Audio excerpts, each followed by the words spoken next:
Today, we're going to show you how to film a cinematic baseball video. Let's get it.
If you're new to the channel, we are Subtle Cinematics. We're a video production company and we create a lot of educational videos on all things filmmaking. If you're a filmmaker or interested in becoming a filmmaker, be sure to smash that subscribe button below and like this video as we post a ton of educational videos to help creators like yourself take your video skills to the next level. So we were on the way to the shoot and we got a flat. Luckily, Riley's gonna come pick us up. He's the photographer that's gonna be on set today. These new Mercedes don't have spare tires. Absolute shit show, I must say.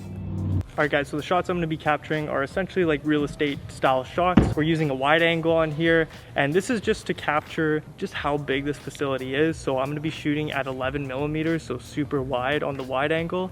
And I'm going to be just slowly pushing in, pushing out, shooting in 4K 60 FPS, so we have the option to slow motion the clips down. My loadout for these shots is the DJI Ronin M with the Lumix S1, an MC21 adapter, and the Tokina 11 to 20 millimeter f2.8 wide angle with a small HD 501 monitor on the top of my Ronin M. So essentially the shots that I'm going to be grabbing right now, I'm just slowly pushing in. I'm walking heel toe and walking straight. So I'm grabbing those push in, push out shots. So big takeaway for when you're shooting real estate style shots, exposing your environment, whether it is indoor or outdoor, is to at least grab like 10 seconds of clips per angle. So when I shoot a shot of showing this entire facility here behind me, I'm going to be walking in for at least 5 to 10 seconds shooting in 60 FPS just so I have more than enough footage to play around with.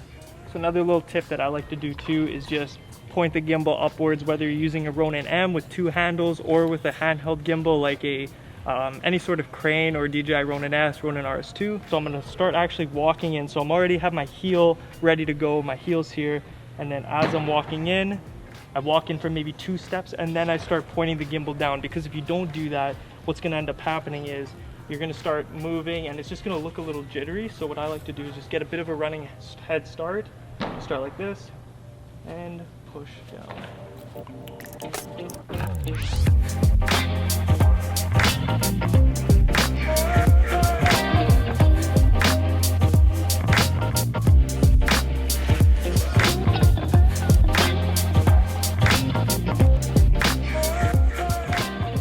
So the shots that we're going to start with Dyson are going to be high intensity shots. So these are arguably one of the most important shots that you will need to capture during an athletic type of cinematic video. One thing I want you guys to take note of when you watch the B-roll shots of Dyson actually shooting the high intensity shots is his grip on the camera. So he has one hand on his focus and then the other hand is on his grip, and you can see too that he's sucking the camera into his body just to ensure that extra stabilization. Another thing that I'm going to mention here too is his footwork. So as you can see, he's always rolling from one leg to another or heel to toe.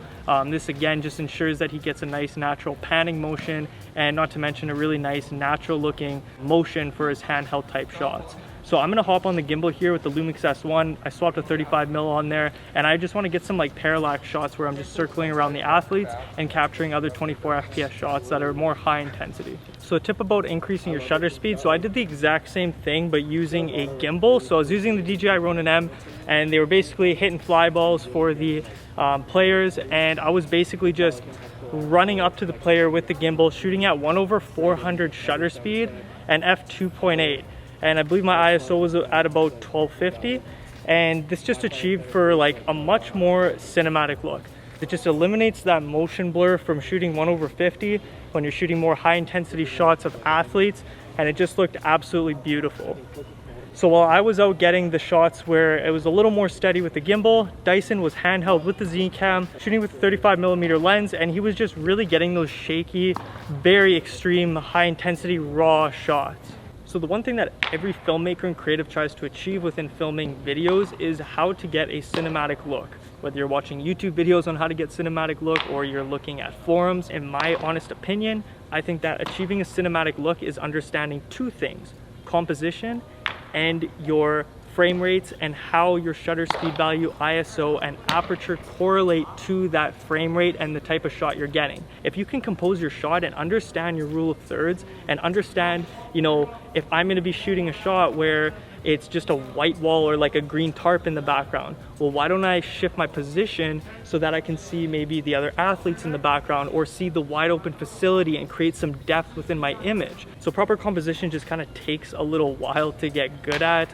You know, I've been filmmaking for over 5 years, and now I'm finally starting to understand, you know, what shot looks good, what angle do I need to create depth within my image and make every single one of my shots just a banger of a shot. So Dyson's rocking the 70-200mm Canon on the Z-Cam. As you can see, he's just staying really still. The only movement that he's doing is literally just moving his arms back and forth like this. You can see he's shifting the weight from one leg to another, so that just ensures extra stability. He's not really trying to walk around with the 70-200 just because there's no in-body image stabilization built into the Z-Cam. The other thing too that I mentioned earlier is just sucking the camera into his chest and making sure that he's gripping both hands on the camera, one on the lens, one on the side handle. And right now he's just getting those super tight close-up shots of the athletes' faces, the branding on their shirts. Finish up these shots. I believe he's shooting in slow motion right now. After that, we're gonna try to wrap up these scenes here. We have about 40 minutes left of shooting, so a little bit of a time crunch, and then we're heading out to a baseball diamond with some turf, and we're gonna grab the rest of the shots out there.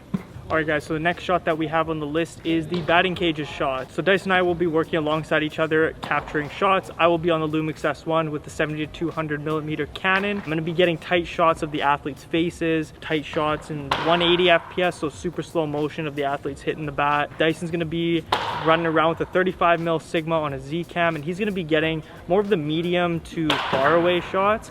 And one thing I want to mention too for Dyson's shots is he's mentally thinking of different spots around the batting cage that would look best. So he picks one spot and he doesn't move from that spot until he knows that he has the shot that he envisioned. So once he gets that shot, then he moves to a different spot. And then after that, he moves to a different spot. So there's times where Dyson was sitting in one spot for literally upwards of like 5 minutes, but he didn't want to leave because his composition was perfect and he knew he didn't want to just scrap that composition until he had the perfect shot at that said location.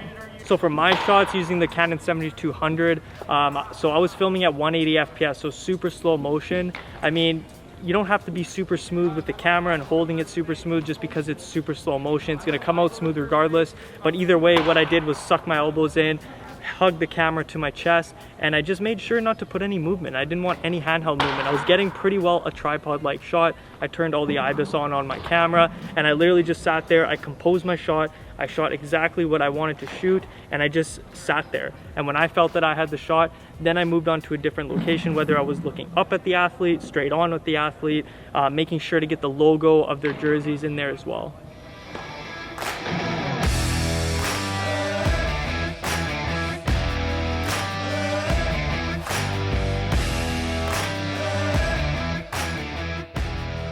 Alright guys, so the next shots that we're going to capture are in the workout facility. So this is where me and Dyson's handheld shots are really going to come into play for any type of weightlifting stuff. This is very similar to the fitness videos that we've shot in the past, the fitness cinematics that you guys have seen on the channel where we break down how to shoot gym videos.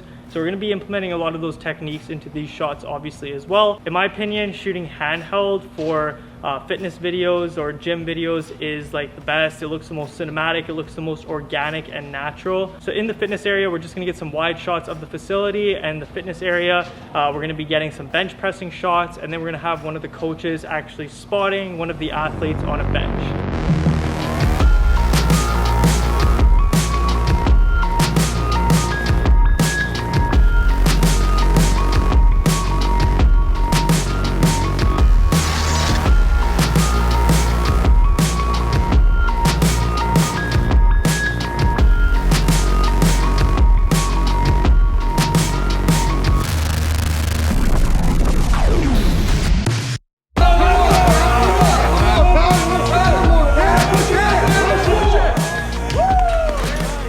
next up, we're gonna be shooting the physio area. So that's exactly where I'm standing right here. Pretty sweet layout in here. It's an unreal facility to be shooting in. This is the first time we filmed a baseball cinematic video, but honestly guys, it's not too different from the average workout gym video that we shoot. You know, we implement a lot of the camera setting techniques and the composition techniques, but just fit it into the niche of baseball training. And that's one thing that we try to preach on this channel is, you know, don't lock yourself into one niche of filmmaking. If you're creative and, you know, you have a creative mind, try to branch out into all avenues of film, because you know, when you keep trying out new things, you never know if you're going to land on, you know, something other than music videos. If you're just a music videographer and you land on gym videos or maybe baseball training videos, you may find that you absolutely love these types of videos more so than the other videos like music videos or wedding films or whatever it may be. So that's why we kind of try to tell you guys to not narrow in on one niche, but try to film everything as a whole and implement your techniques even from music videos or wedding films into shoots like this.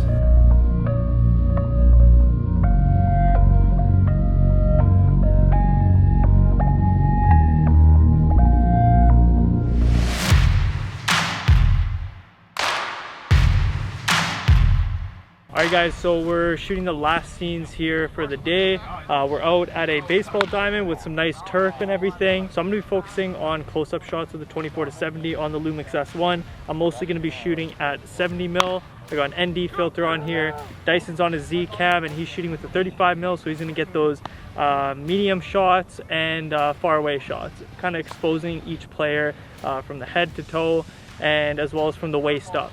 So we're going to be working in tandem right now, just grabbing a bunch of different shots, a bunch of different angles. No real set shots that we have in mind. We're just going to kind of shoot what looks best and go from there.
Alright guys, so we are back at the office. That's a wrap for today's shoot. We didn't vlog the second almost stranded situation. So we were driving back in Riley's car. He gave us a ride back into the city.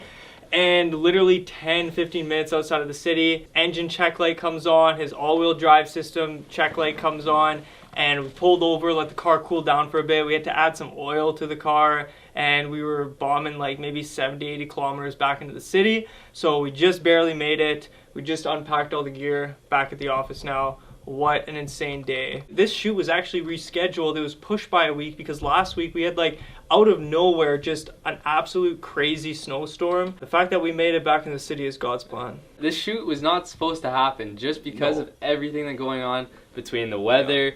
First car absolutely popping the tire, and then all of a sudden Riley's car all of a sudden stops, like starts stuttering, the check engine light comes on. So lucky that we were able to make it back, but yeah, finally back, unpacked, undressed, unwinded. Yeah, other than that guys, that's a wrap for today's shoot. I think it went really well. The BTS I think turned out pretty decent. I mean, we were kind of strapped for time. We only had about 3 hours to shoot this entire video, and we also had a second location which was like 15 minutes away from the facility. The cinematic is going to turn out awesome. I have full faith that... Are you going to edit it? I have no idea. Do you want to edit it? No, I think Kyle said he was editing. Oh yeah, Kyle's going to edit it. Yeah, Kyle, yeah, he's been, you know, been so busy with the accounting. He's been so busy with the accounting and stuff, and you know, I think he's just got to get back into the editing suite. So I think we're going to lay this one on Kyle. Said he really wants to take a crack at sound effects because that's something that he's been lacking on lately. So yeah, good luck with that, Kyle. We hope that, and you have to kill it, because if you don't, you're gonna make this day even worse. You know, 2 bad things happen, don't make it 3. But anyways, guys, that's a wrap for today's video.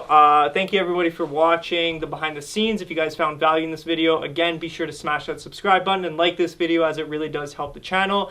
And if you guys are looking for filmmaking assets, check out the online shop. We sell raw editing files so you guys can practice editing videos without having to shoot the footage on your own. We have LUTs, presets, all that good stuff. So go and check that out. Catch you guys on the next video. Peace.